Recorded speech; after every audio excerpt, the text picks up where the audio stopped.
Hello बच्चों, let's see the question. The question is a wire can sustain the weight of 20 kg before breaking. If the wire is cut into equal parts, each part can sustain a weight of. The option is A. Option 1 is 10 kg, option 2 is 20 kg, option 3 is 40 kg, and option D is 35 kg. Okay, तो देखो बच्चों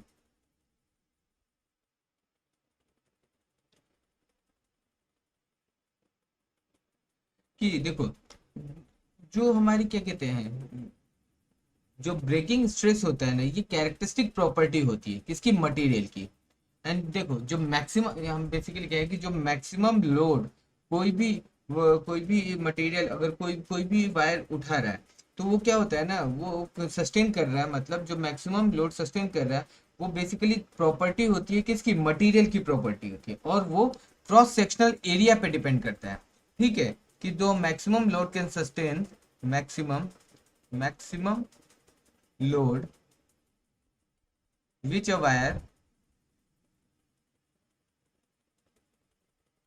wire sustain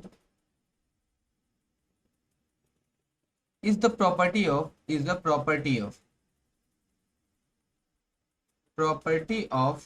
material, and it depends on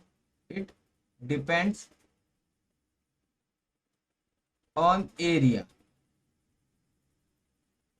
It not depend on the length. Depend on length.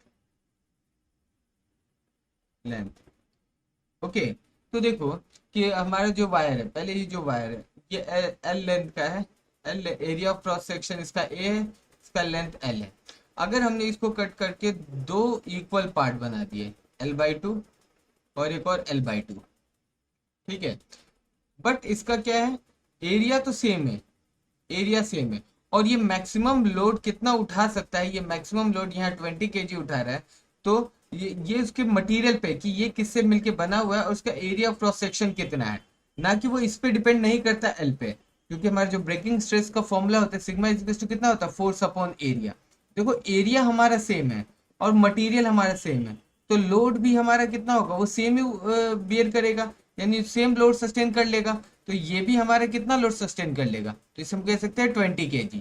So the correct answer हमारा इसका कितना होगा, 20 kg होगा।